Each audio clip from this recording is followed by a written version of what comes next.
Live from the Pathway Studios in Johnston proper. You are live from the path.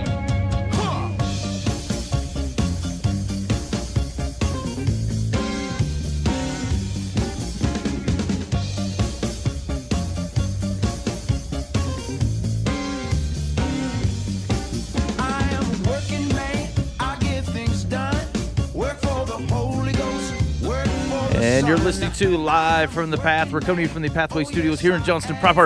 It is good to be with you. You know, Ben, What? sometimes I look around the room and I look at like some of the posters we had on the wall and some people that have been on the show or whatever. And I think to myself, I wonder what those guys are up to. And then it occurred to me just after I thought that, it was like, I bet they never think, I wonder what Live from the Path is up to. Yeah, that sounds about right. That's too bad. Live what? What? What was that? Who and why? Actually, yeah, I was looking for guests. I was searching the internet for folks to invite onto the show, and like something similar was running through my mind about like some of the folks that we've had on, and what their impressions of the show might be. Like, there's been a few who were like real happy about it, and then some people who kind of just faded away. And I feel like that seems appropriate. Yeah, we should send out like an email or something and say, hey, by the way, do you like us?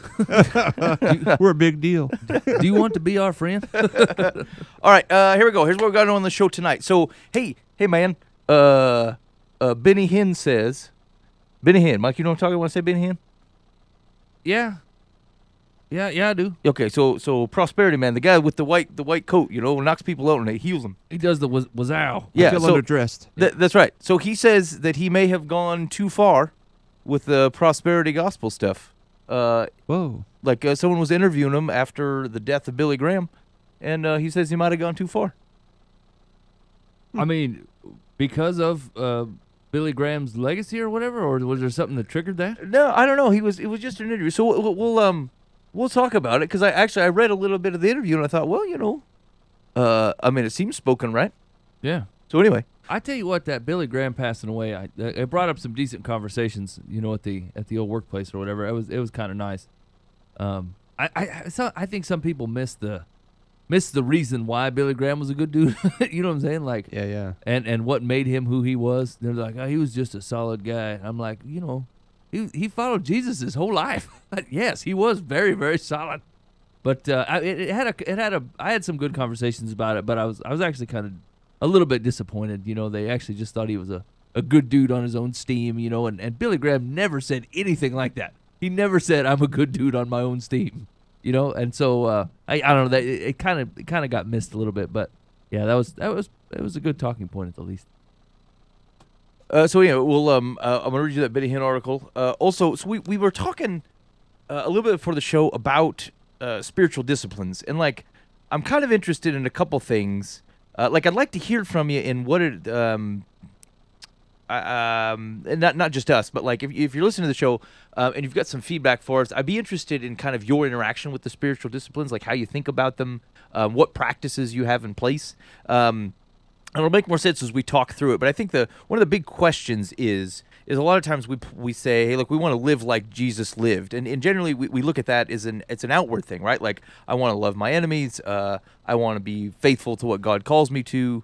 And like it's a very kind of external thing, but like there are things about Jesus's life, and the question is like when we say we want to live like him, we often don't mirror a lot of the practices that seem to undergird a lot of what he does, right? Like we look at the best example I can think of is that, as a matter of fact, Dallas Willard uses this example. He says we look at some of the spiritual things or the outpouring of our faith, like a baseball game. Like you see someone like Jesus, he's the all-star. Right, and you say, I want to act like him, and so you go buy the gloves that he wears, and you show up and you want to play like him during the game. And the truth is that like the all-star, the guy that plays the all-star game, is that way because of the things that he does that undergird it.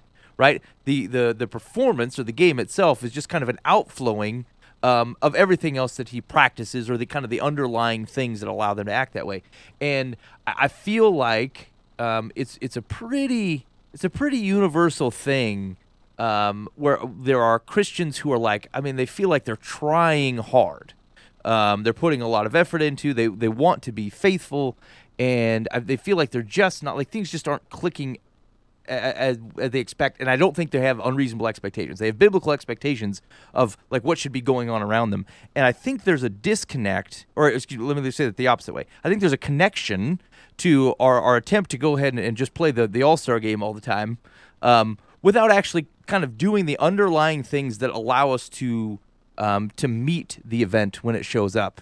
And I think the spiritual disciplines have got a bad rap, but actually are a large part of the opportunity to do that. So we want to talk about that. Dan has recently taught through the spiritual disciplines and stuff, and so I kind of want to we'll get his perspective and see whether he implemented any in his life or extended anything or whatever the learnings were from that. And then we'll talk. I've got some other thoughts that I just want to walk through those a bit because I think it's a major opportunity, and I think we might be missing out. Then we got some advice on dear life from the path. I don't know. I looked at it. Something about a single teacher pessimistic about having relationships with people. I don't know. I mean, that sounds rough. Yeah, I didn't really sell it very well. Yeah. Okay. All right. Anyway, that's about the extent of which I've looked up the stuff. Hey, did you watch the Olympic coverage? No. I've watched nothing.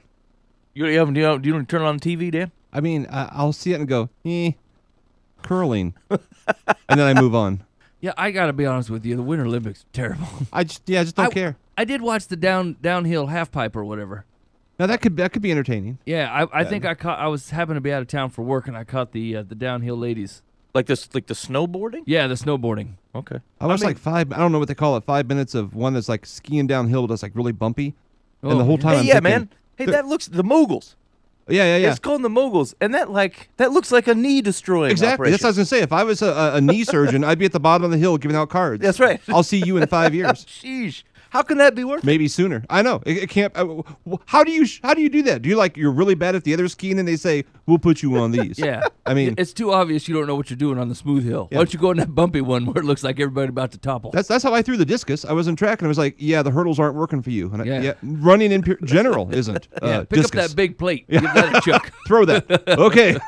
Yeah, it feels like it was a sport created for some kind of rich kid who lived up on the hill, like a real bumpy hill, and he just said, hey, this should be a sport because I do it.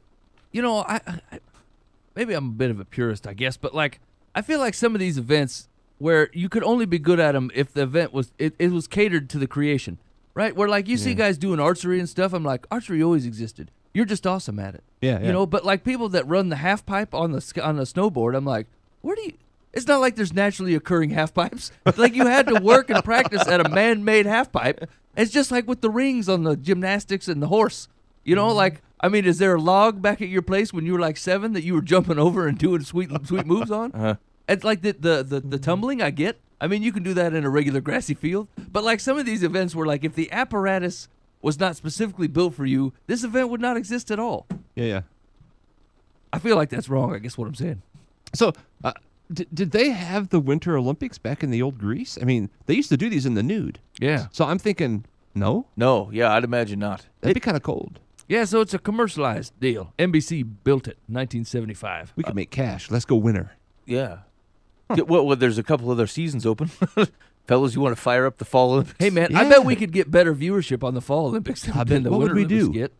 Horseshoe? No. Okay. Fitting Mike's requirement that it's naturally occurring. Yeah. Mike, what's a naturally occurring fall activity that can be Olympicized? Boxing. That boxing's already part of the Summer Olympics. That feels more like a fall sport, doesn't it? I'm thinking if you can do curling in the winter, you can do raking in the fall. Yeah, people that rake. And pumpkin bowling or something. What about motorcycle racing? Tomato wars. Lawn darts?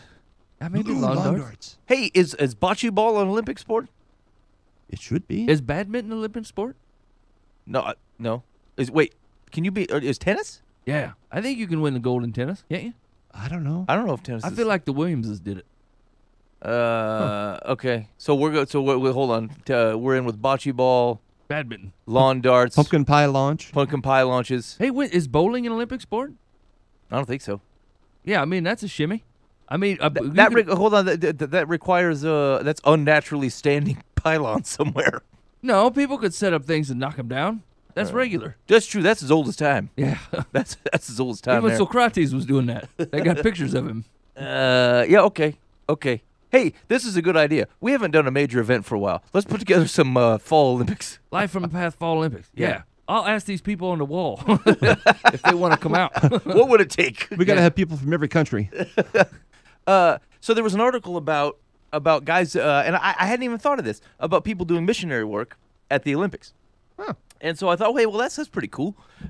Except for I read the oh shoot, is the article still here?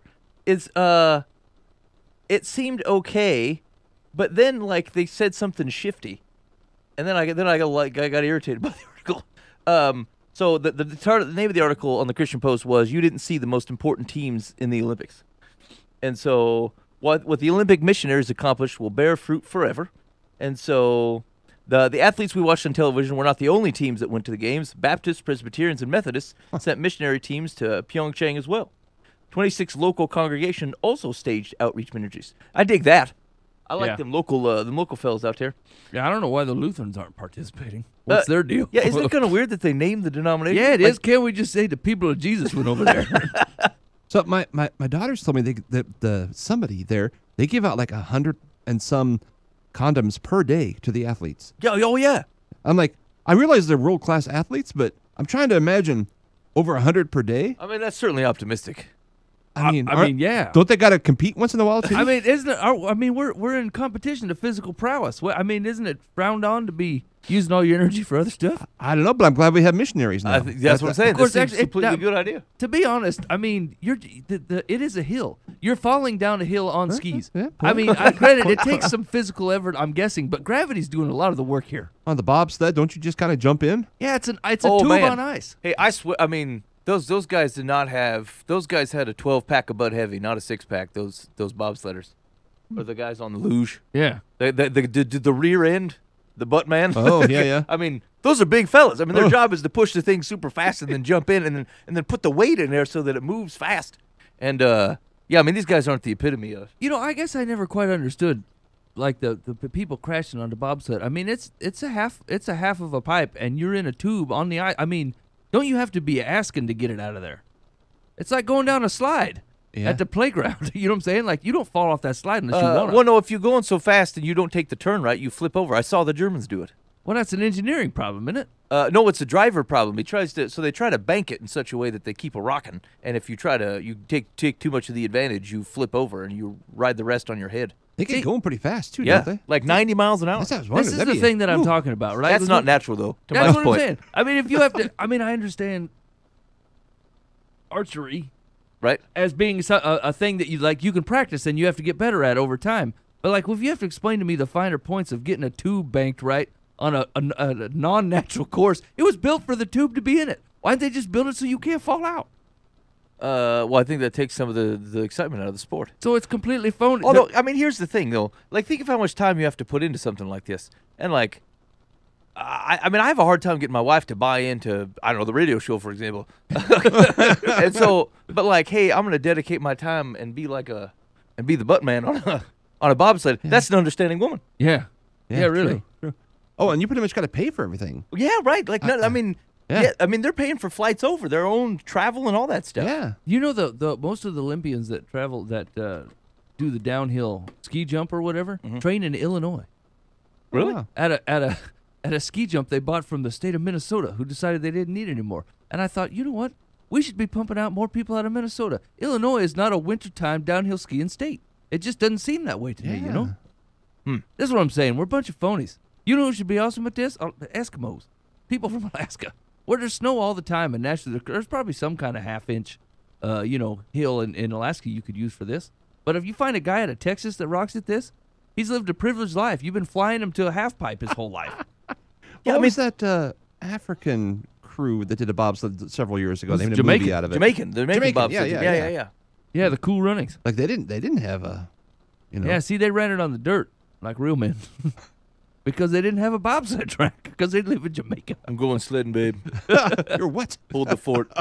So the distracting part of the article was the guy wrote, he said, I was a pastor in Atlanta during the 1996 Summer Olympics. Our church learned that when the Olympic Games came to a city, the world comes with them.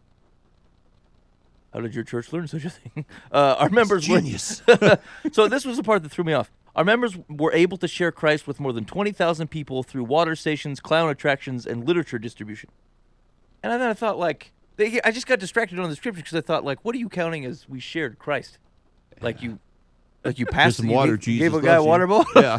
Clown attractions? I mean, okay, this is going to tie in easily with our spiritual discipline discussion, right? When we're talking about live like Jesus lived or produce output like Jesus produced, Jesus never had a clown station. I have a Not clown one time. costume downstairs. I really want to go put it on now.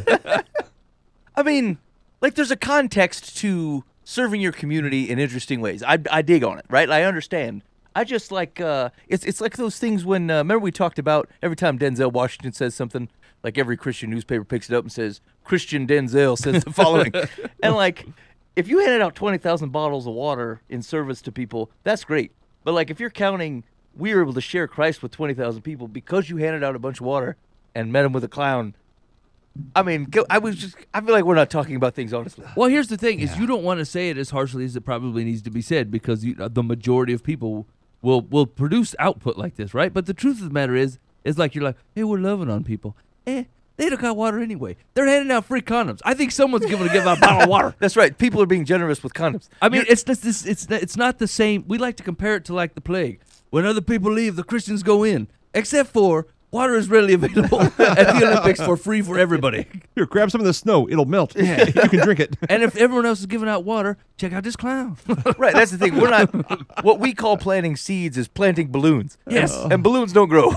Yeah. I mean, that's the thing. Is sometimes because I understand. I mean, I get what you're trying to do. Like, Yeah. And I can't say that I would have not exactly thought the same thing if for a majority of my life, right? That like at least I'm doing something. I'm loving on people, right? Well, I mean, that's a pretty loose definition, right? You want to love on a guy that doesn't have water at all or access to it. I'm with you. Give that man some water. These are fantastic ideas, right? But like just you and your smiling face in a booth with water in it and a clown and whatever the other thing was. I mean, the intentions are all good, but like you might be wasting your resources just on a scale, you know? You think there was like I guess maybe thinking about the shared Christ, do you think every time they handed one off to somebody, there's a guy with a board that says shared Christ and the other one with just water? Yeah. Like every time you talk to a guy, you're like, you know what? Shared Christ. Oh, just water. Mark him down. So there was a clicker. Yes. You're going to have to put 2 buttons on there, Bill, in case we got to go backwards. He returned the water. There's like an elder rotation that does the clicker. Yeah, right. I mean, if a guy took that water and then baptized himself with it, okay, you know, you rocked it. Or he threw it on the ground and walked upon it. These are all things that are amazing, right? But like just merely because he was parched and you gave him liquid. I mean, you're not in war-torn Syria. You know what I'm saying? You at the Olympic Games. There couldn't be more modernization and free water hanging around Pyongyang at the time. That's like a lot of churches these days. I don't know when I say a lot. There are churches that are counting web clicks as attendance now. I'm thinking, why? That's a great question. Why? I mean, Does that number really matter to like, anybody? they're trying. It's being impressive. Look at us. Look at the stats. Look what we're doing. We're growing. Blah blah blah blah blah. I'm going. Okay, so 300 people watched your video. They were. I mean, but they count them. You know what? I think that would make it harder on the congregants when tithing sermon comes around. It's like, look, there's 1,000 people here, and you guys are giving like there's 100. This has got to end. Yeah. It's the wrong, right? It's the wrong. It's an indicator of something, certainly, but like as a count for that, that's a stupid count. Yeah. It's a wrong count. I don't get it. Yeah, it's so it's the susceptibility. The analytics are kind of a problem. Like the more information you have, the more you feel like the information matters, right? And so, like in my day job, I deal in data. I deal a lot of analytics and stuff, and like there's a danger to it that it gives you false impressions of things. Certainly want to count the right things, but like the hardest work, if you're going to count something and really try to understand the difference in a process or the health of a business or a church or whatever, like you should spend a year defining what matters and then count it, not start grabbing everything you can count and then try to sort it out and figure out what you think it tells you. Yeah. Define what matters and then go from there. And like we're grasping for I mean, I get it, right? You want to use information, inform a complete picture, but like if you haven't defined clearly what it is that matters and count that, those tailwinds will kind of push around.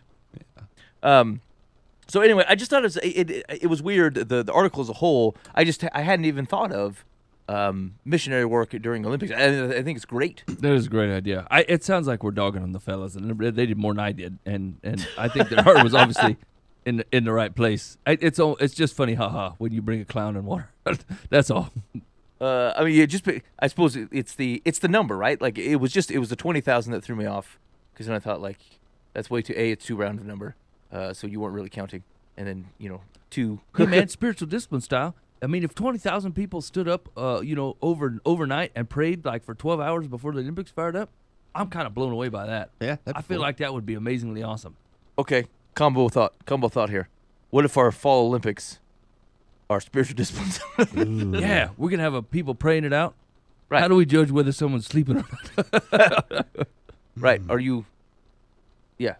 Yeah. So we got to see who can pray the longest, but not dip into pharisaical territory or take too many dramatic pauses, because then we think you're just shining it on. Actually, here's the deal. I'm going to rescind that simply because it runs counter to what I was thinking of actually creating habits. Yeah, all right. I see what you're saying. Okay, yeah, okay. Obviously, based on Ben's last idea, we're not the right people to judge people hanging out water and clowns. Oh, yeah, that's a good point. They could be totally holy. So I feel like we were talking. It wasn't who was buying the plane. You remember, like a month or so ago. Creflo. No. Kenneth Copeland. Copeland. Yeah. That's right. I thought old white guy, prosperity man. Yeah. But it wasn't Benny Hinn. it was Kitty. It was his brother. It was Kenny Copeland. Okay, so it says this is also the Christian Post. Televangelist Benny Hinn admits going too far with prosperity gospel in wake of Billy Graham's death. It says Benny Hinn, who has often been criticized for his endorsement of the prosperity gospel, said in a stunning confession Wednesday that sometimes he has taken the erroneous gospel too far. Wait a minute. He called it erroneous? No, that's the description of the Okay. of the yeah. Okay. But listen to his description. We get attacked for preaching prosperity. Well, it's in the Bible, but I think some have gone to the extreme with it, sadly, and it's not God's word what is taught, and I think I'm as guilty as others. Sometimes you go a little farther than you really need to, and then God brings you back to normality and reality.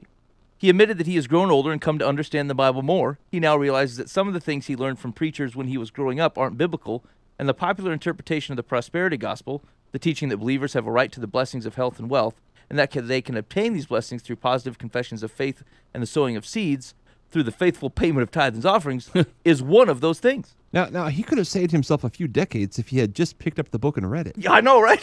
He had it in his hand. Exactly. I'm just saying. He's going to crack it open.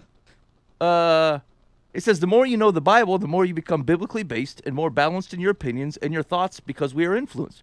See, I can agree with this man, but to Dan's point, I mean, this was well within his grasp. When I was younger, I was influenced by the preachers who taught whatever they taught. But as I've lived longer, I'm thinking, wait a minute, this doesn't fit totally with the Bible, and it doesn't fit with the reality. So what is prosperity? No lack. I've said this before. So he's redefining. No lack. Prosperity is no lack, and then he then elaborated on how he believes no lack should be interpreted. He says, did Elijah the prophet have a car? No. Did not even have a bicycle. He had no lack. Did Jesus drive a car or live in a mansion? No, he had no lack. How about the apostles? None lacked among them, Hinn said. Today, the idea is abundance and palatial homes and cars and bank accounts. The focus is wrong. It's so wrong. Wow.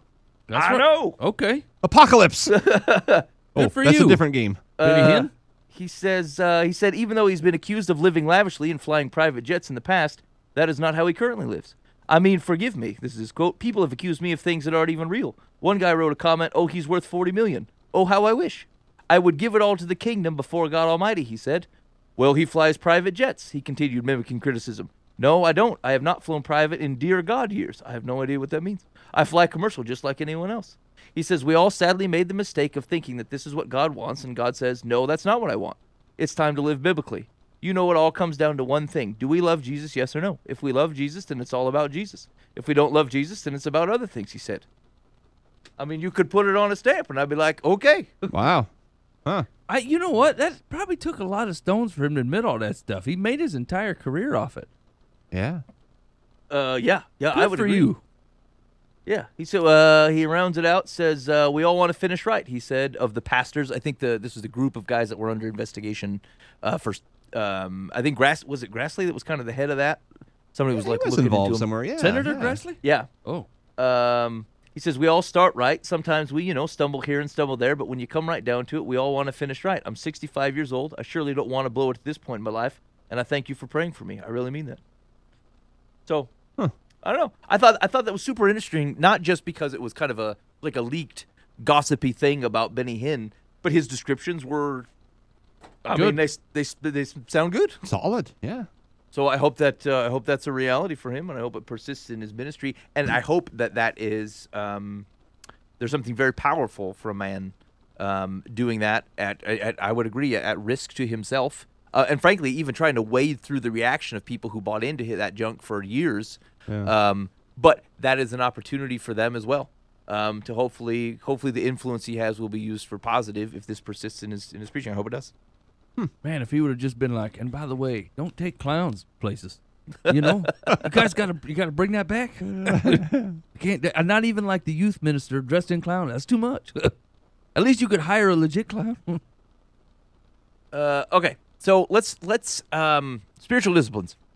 So again, the premise, the question is, what are we missing out on here? To the extent that we are missing out on, that we are missing kind of habits, spiritual habits that I think have gotten a bad rap, and I think a lot of it comes from, like the Catholic Church at some point started looking at things like this as penance. Like you're going to go this many days of fasting, or you're going to pray for this long, or whatever. And so as opposed to being an opportunity that is pretty consistent throughout the Bible, Old Testament, New Testament, pre, post, and as Jesus, doing things like praying, fasting, solitude, feasts, like these types of things. Not the Jewish feast, just like celebration with people. But like, I think it's especially within the last 150 years or so, like we've just gotten away from it, as if they are negative things. And so, Dan, maybe let's start with you. This is something that you had actually kind of focused some teaching on recently. What did you take away from that? The spiritual disciplines, I think we just, it's an ends and a means thing. I'm sorry, my mind's going in 4 different directions. I'm trying to focus my own thoughts. We want the ends, and we want the spiritual maturity. We want the connection with Christ. We want the lifestyle, the spiritual depth, but how you get there is these spiritual disciplines, the prayer and fasting and listening and meditation and reading of Scripture and all these things that we try to make it into a habit, or we try to make it into a checkoff, or we try to make it into some type of scheduled event. And that's usually how we'll teach it. And that's what I'm talking from both sides. Is one is what we do, and one is how you teach it to people. And you got to teach it somehow, one step at a time, one little bite at a time, right? But it's such a, you got to do it, we're so impatient, and I think that's where we get frustrated and we get lost and we quit and we stop. I don't know if I'm answering your question, but I think our culture is, we're so microwave, just do it now. I don't want a crock pot spiritual life. I want a microwave one, right? And it just doesn't happen. It's just not possible. Yeah, where does that come from? Like that does seem to be kind of an expectation that we have, that like, hey, I give my life to Jesus, and all of a sudden I'm supposed to be transformed today. Yeah, right. Like It's like it's actually a process. That caterpillar goes in a cocoon for quite some time, and there's change taking place before it comes out, and even then it has to kind of get its strength before it starts flying. And we just want to like, okay, I said this prayer, I shook a hand, I was baptized, whatever, and now I should. What's wrong? Why am I still doing the things I did last week? Well, you haven't changed yet. So I think the expectation comes from if the general thought is, hey, God gives me a new heart, right? Like right. I'm reborn. At a trend. And so there's an expectation that then passes into the entirety of my life. Like I'm just suddenly different, even though no one you've ever met ever has actually had that experience. Yeah. Well, even reborn. Let's say you're reborn as a baby now. You're an infant Christian. So how many infants run marathons? Right. Or think of cognitive processes to build a car or something. I mean, they've got to learn to think and walk and talk and eat and right. Everything. It's a process, a growing process, and it takes time of cooking of your prayer life and your spiritual life, your scripture reading life, your alone time and your quiet. We don't spend nearly enough quiet time together, I think. That's true. Yeah, that's my usually what I take out of teaching on disciplines. That's always what hits me the most is I don't spend enough quiet time just turning everything off and listening to God. Yeah. I try to. I'd say that, but I'm still on the gimmick side of that. Where okay, I'm going to turn my radio off for 10 minutes. Right. Well, then I'm looking at the birds. I haven't. I've always had a goal to take at least 1 or 2 days a month to just go off somewhere and do nothing. I've never done it. I've never. Yep. I can't do it. I've tried, and I'm listening to music. So I haven't got it. Right. Maybe I'm not the expert here to talk about that. Well, and I think most people haven't got it. I think we've all kind of well-intentioned folks who want to be faithful to things. Like we've dipped toes in, and it feels unnatural, to be honest, because it's a break from what we're doing, especially culturally. We're not solitude people, generally speaking. It's very difficult to get somewhere without a distraction, and like the action that it takes to actually go somewhere or find a situation of which you are not distracted like that, and the amount. Well, first of all, the environment itself, like it's ridiculous the ends that you have to go to do it, and so it puts you in a very uncomfortable position. Like, why are you getting up at 4 o'clock in the morning? Like, if that's your option, right. Why are you going out to the park for 4 hours today? Like, these are you have to admit kind of what it seems ludicrous, and then it runs through your mind like, this seems kind of ludicrous. Yeah. And then because we're so used to distraction or noise or just stimulus in general, you're not just going to be able to walk out somewhere and have one experience of which now your mind knows what to do, because the last time you were at that park, you were looking around at birds, and the last time you got up at 4 a.m, you were going to catch a flight, or something got bombed and you were checking the news out, right? Like we're multitasking all the time. That's right. And to turn that off is so hard. Yes. To do. It really is. Yeah. And I think it's boils on the laziness too. I think of physically food. I will go through periods of time where I will knock certain things out of my diet, and I will add the right things, and I'll have a little exercise, and I'll be 6 days in, and I'm thinking I feel terrific. Mm-hmm. Why don't I do this all the time? I know exactly what it takes to feel terrific. Yeah. And then within 2 months, I'm eating donuts, and there's an extra cookie, and right. then I'm thinking, man, I feel druggy. Same thing spiritually. Yeah. I know how I can make all the pistons fire, and I can feel spiritually just totally in tune with God. I'm just totally like He's there, right? Yeah. And then after a while, I'll think, oh yeah, maybe it's just a confidence thing. I've got this now. Yeah. I don't need it. Right. I don't need oranges. Right. I don't need prayer. I'll be fine without the restraints. Yeah. I'm in the zone now. That's right. And then we drift off again. I think the discipline is to keep going. Yeah. And that's why they're called disciplines. That's right. They're habitual things, and they're your to steal a phrase from Paul, like it's your spiritual exercise, right? It's the thought process that like you don't just show up and know how to do all these things. Like you're getting the reborn. The think about it. Reborn is the right way to think about it. You're learning how to live with a new family, with a gracious Father, in a world that is still fallen, and like there is and you're learning how to be like Jesus. If you were already like Jesus, you would be like Jesus already. Like none of this stuff would be necessary. Yeah. And so like to feel like some of our keenness, our spiritual keenness is atrophied. Like because we don't use it, and then we kind of chip shot prayer here and there. And you'll notice that some people are better than others. There's some people that like they just seem to get it. Like their prayer life is super healthy, and it doesn't take any effort from them because they've just kind of done that over the years. They've exercised, and like it just comes natural to them, and it feels real awkward for you. And I think there's a sense of we look at some of the things that the New Testament talks about and the things that we're supposed to be overcoming and the type of faith and the type of action that we're taking.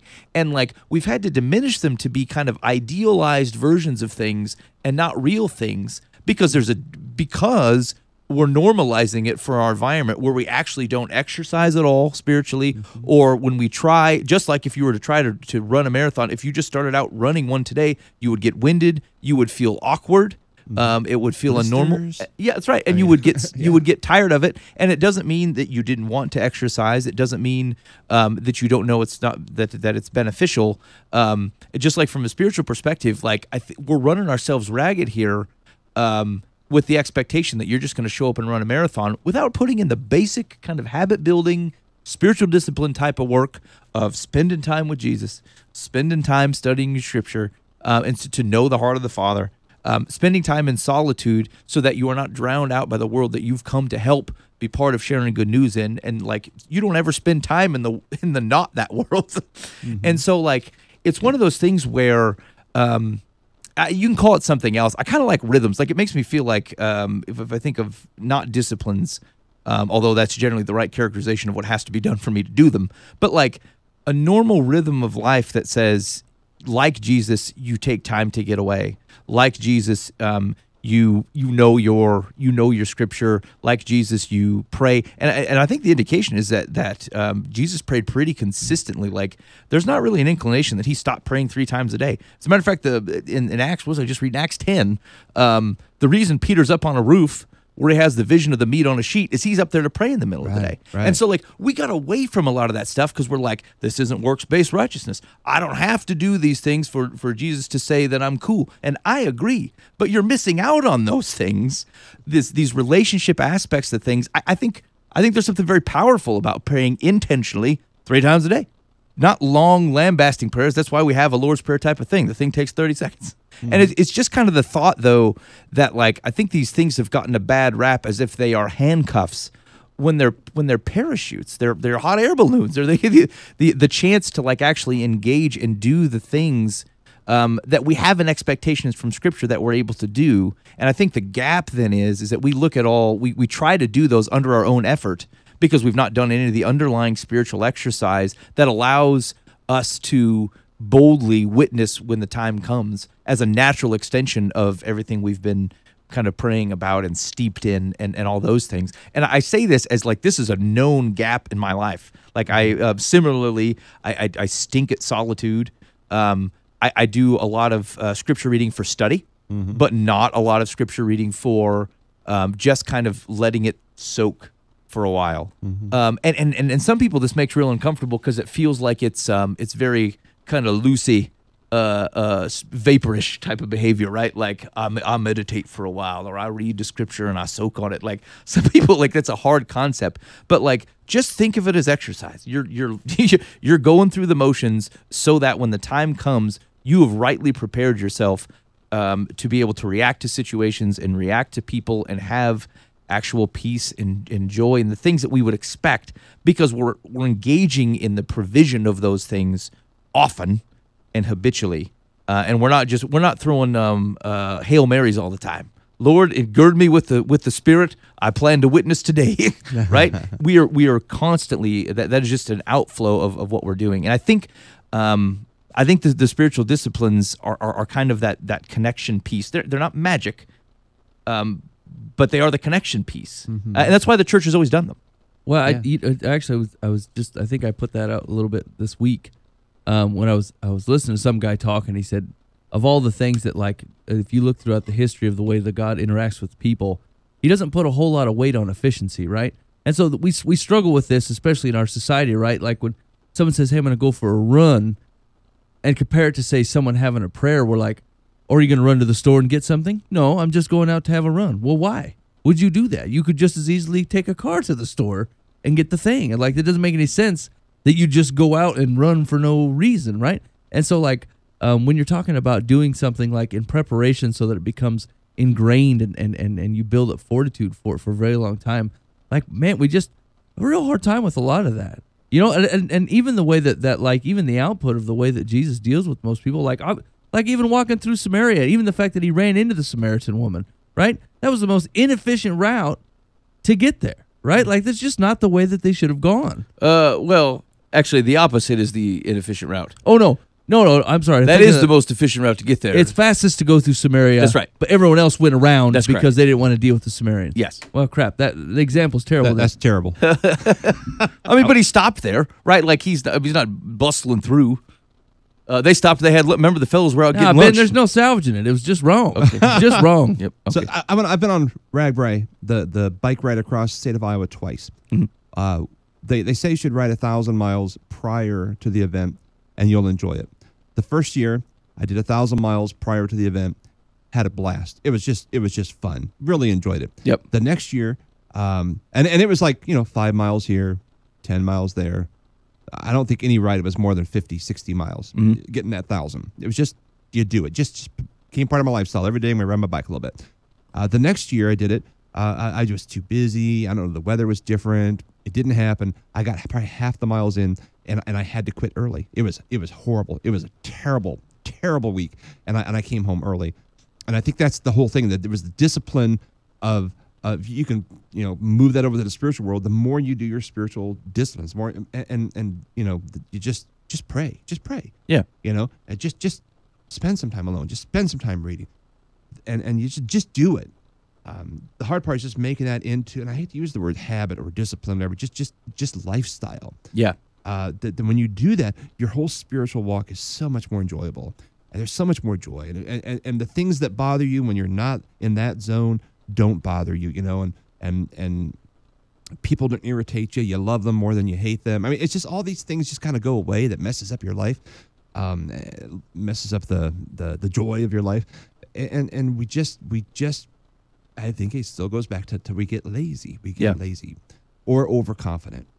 I think that those two combinations will zap us. Yeah, yeah, and it's weird because like if we see Jesus doing these things, I feel like he's the guy who could have been confident. Yeah, Right? who didn't need to pray? That's right. I know the Father. I'm one with Him. I mean, Yeah. It's like the Samaritan woman. he could have spoke to her. Just Wait, meditate. he did. Meditate on that scripture for me, and see how it would fit in an example. And then you write me an email, and I will bring it up at the correct time. Actually, what's funny is like it's a weird goal, but one of my lifelong goals and is to say like the Great Shema like 3 times a day and mean it all 3 times. You know what I'm saying? Like if you had me do it right now, I would just be saying it because I want to, or because I'm trying to fit it in. The Lord is cool. Yeah. But like I feel like I want to wake up in the morning and go, the Lord thy God is one. The Lord, what I'm saying? Hear, O Israel. I want to think that and mean it, and have it mean something to me 3 times a day. And I know that because I tried it. Right, I did it. I thought I'm fired up, and like I said it a couple times, and I'm like, this doesn't mean anything to me. I'm just saying it because I feel like I should, and not because it means anything to me. And like I always thought, I can't wait till the day where I mean it. Where I stop, I say it, I think about it, and I'm like, yeah, I believe that whole thing. Let's rock on the rest of the day. And like there's a sense of it feels false if it's like a fake it till you make it. But like that's just a wrong categorization of the thing. It's exercise. You're gonna feel like it's gonna take a while to claim you're a runner, right? Yeah, You're right. preparing for a marathon. The first few one, like you faking it. You not a runner. You a person that decided to get off the couch today, and so like your definition is wrong. You are a runner. This is what exercise looks like, and so like I think that engagement starts to change, and it doesn't mean there's not different flavors of that kind of thing, but like. It's a false expectation to feel like you're going to show up and run the All-Star game. Like it's just going to take a while before you feel natural. And then like I think Dan, that's a great point about you start to enjoy it, right? It's going to in the first few rounds of it, like it's not going to feel enjoy. It's going to feel like work because it is work. When was the last time you were exercising and go felt like nothing? It's because you're doing something that you don't do normally. It's going to feel different. It's going to take effort. And there are going to be times in which it's easier to go back to the thing that you weren't doing. But like, you exercise because you know that what's on the other side is good. It's a beneficial thing. It's a good change in your life. It has long-term benefits. And frankly, I think from a Christian perspective, it's one of those things that provides us a solid foundation, an undergirding to some of the things that I feel like there's some dissonance in, some difference in what we see in the New Testament and what our expectations are of our own lives. We're not prepared to, like, I think people want to be able to tell other people about Jesus. They don't know what to say. They don't know how to bring things up. It doesn't flow straight from the heart. So we kind of psychologize people and figure out how to deal with them, put them in some buckets, categorize them, see how do I play this fella to get him to know Jesus? Where I think if some of these things are kind of firing on all cylinders as a habit, as a discipline, I think a lot of that stuff goes away. I just think you're not having to lean on it so hard. You're not having to put such a taxing thought process into it. It's available to you because we spent time interacting with it. And you're putting too much burden on yourself to do the event thing than to otherwise just kind of submit to God in some of these ways. And then I think you'll feel that burden lift off from you. Or I'm hoping, like that's my hope. Because I'm kind of looking for the same thing, and I feel like that is a pretty consistent gap in my life. So, I don't know. So it's just something I don't want to let go of. I think maybe we'll talk about. It's something that I'm going to be focusing on, and if I got something a little bit more specific, maybe I'll share that in case anybody wants to, jump on board and try to do that with me. But like, I would say, don't wait for it to be like a big kickoff of something. Like it's just something. It's time to start exercising. You're going to get fat and lazy, and you're going to feel it, and it's going to be hard. The work's hard, but the exercise is good, and I think hooks us up with some of the things that we might be missing. I agree. Okay, you've been listening to Live from the Path. Thanks for hanging out with us so far tonight, Mike. We got a few people need some advice. Yeah, we can do a couple. You ready? Yep. Dear Live from the Path, I'm 29. I had a son 6 years ago and left my ex because he didn't want to be a father. He chose to party instead.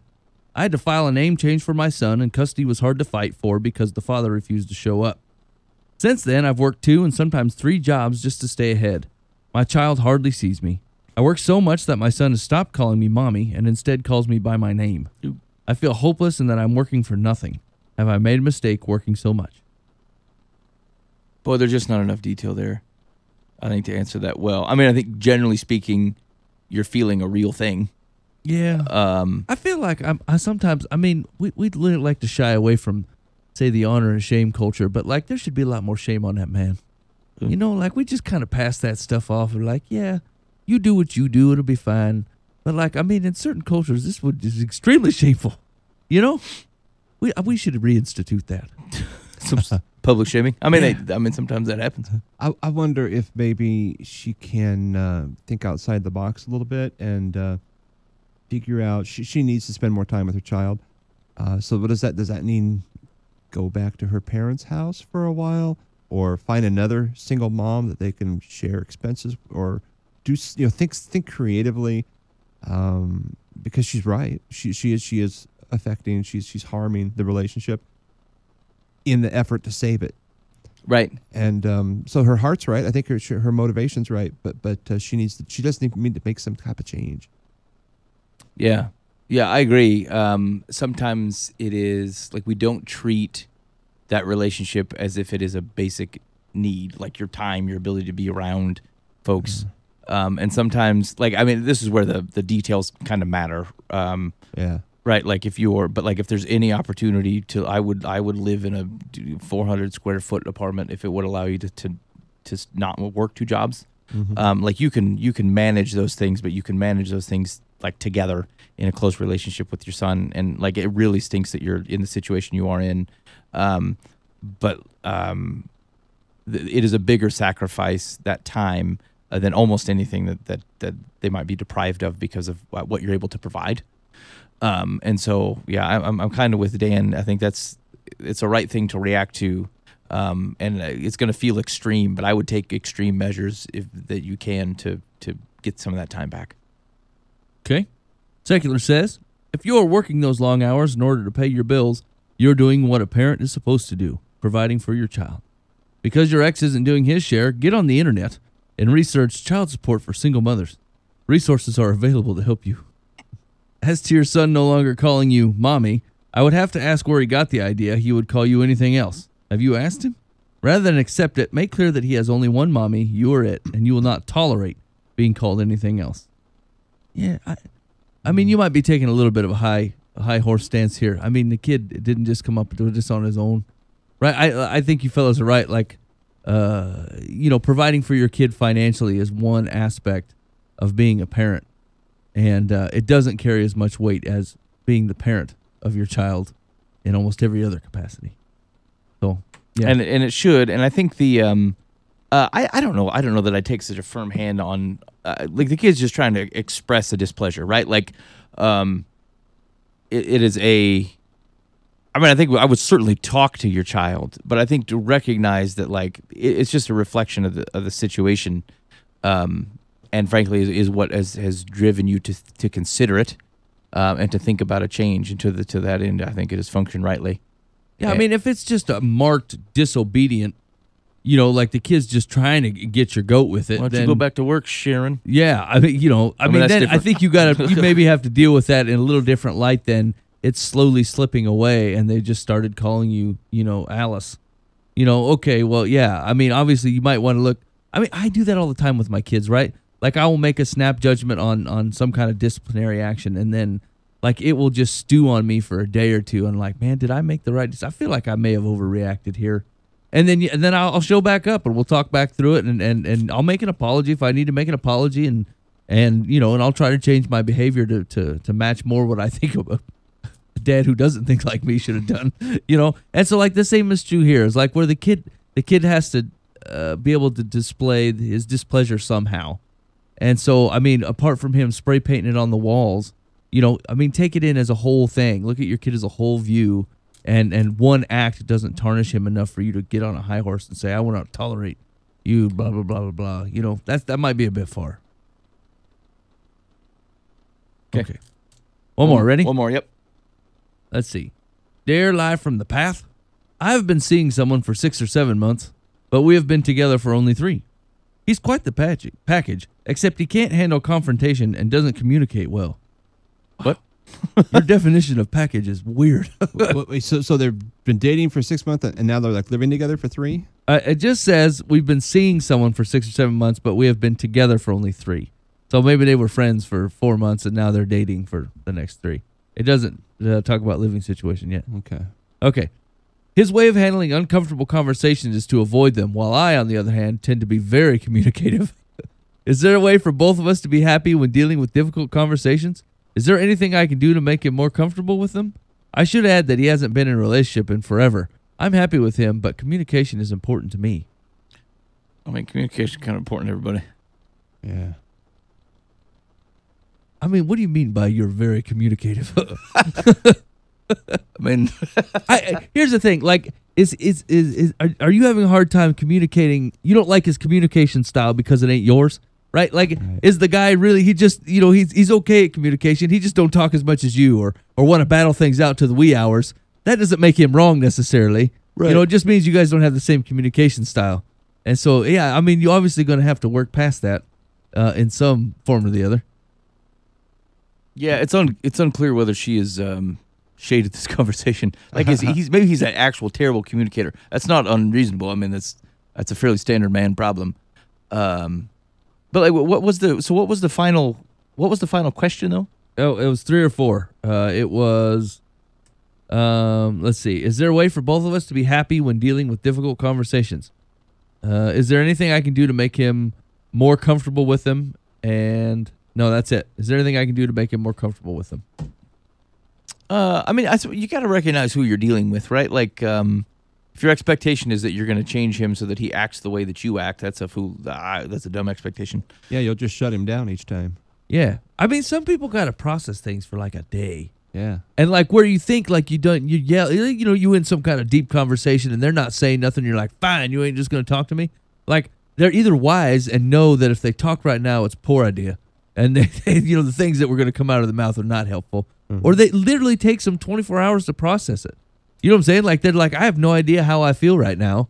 And so anything, I'm just going to be making it up based on my emotional tank right now. And it's just not a good idea. Yeah. And so they'll process it for 24 hours. And it's infuriating for people who are pretty quick on the tongue. Yeah. They're like, how dare you try to ignore me or not talk to me? And like, doesn't mean they're bad at communicating. That just means they don't communicate the way you do. I think the older I get, the longer I process things, and I think that is because I've just learned that oftentimes I will change my mind within 24 hours. So why say the first thing? Yeah, my first impression's often wrong. Dan, Yeah. I There's feel no like- reason to load the cannon with the first thing you could Yeah, grab. yeah. It could have been a chicken, not a cannonball. I feel like there's been a consistent problem in my life, and it makes me really mistrust my ability to deal with things in the now. Yeah. Because, more information comes to light, or you have to just process it and go, maybe they really meant something else. Usually it's because I'll take people wrong or Yeah. misunderstand their motives, and then I get defensive. Or Or didn't look at the whole menu, and you're Exact- like, pasta yeah. salad. I should have said chicken sandwich. Dang it. Yeah, that happens all the time. Yeah. Yeah, so I mean, I suppose that's just the result of being in a relationship with someone. Yeah. I think you have to figure out is this communication thing like an actual barrier, or is it just a difference? If there are some people who they just don't talk and they avoid confrontation, or they refuse to talk over things, and you literally cannot get anything done. In which case it's not going to move forward. Right, that's not a reasonable thing. But if it's just a difference in how you communicate, just as long as you can just figure out how to tolerate it. Well, I mean, the question, is there a way for both of us to be happy when dealing with difficult conversations? No. That's why the conversation is difficult. No one's going to be happy and excited about this thing. It's a rough deal. We're out of money. I'm very happy about this. Yeah. I'd like is to talk great. about our budget again. Yeah. Everybody hates that.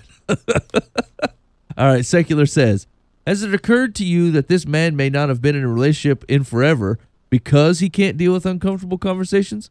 For many women, that would be a deal breaker. I mean, here's the thing: is most people have difficulty with uncomfortable conversations. That's why they're uncomfortable. Yeah, I mean, they don't know how to deal with them well, or it drains on them, and they don't want to screw it up, make it worse. It's already uncomfortable. You have the conversation poorly. It's a completely natural thing. Not, hey, this man can't have a date, or he can't stay in a relationship because he doesn't like uncomfortable conversations. It's pretty normal. Yeah. So maybe she can help him develop this by not overreacting when he does say something that she doesn't appreciate. What do you mean the sky is blue? Or, that was a bad example. Use the Samaritan woman, Dan. Yeah. What do you mean the Samaritan? You should have went the other way. That's what I meant. I would have said that tomorrow if you gave me time. Yeah, see? Great point, Dan. If I'd have just shut my mouth and thought about it for 5 minutes. Exactly. Dang it. And if we didn't jump on you, you wouldn't be so afraid to bring it up again. So just don't jump on him. Finishing out says, why not all men are comfortable with long, heartfelt conversations? The only way to arrive at a compromise is to talk with each other. Give him more time because your relationship is still new. But if he isn't capable of opening up, recognize it as an important red flag if you are contemplating a long relationship with him.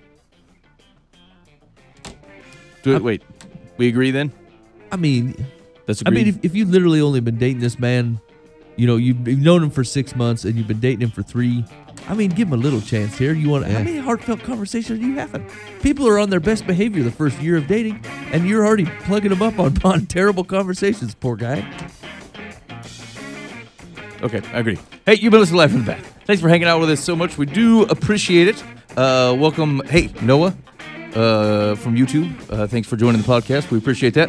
Hey, we will see you. So we're off next week because we off every week. We work a very lazy schedule. Yeah.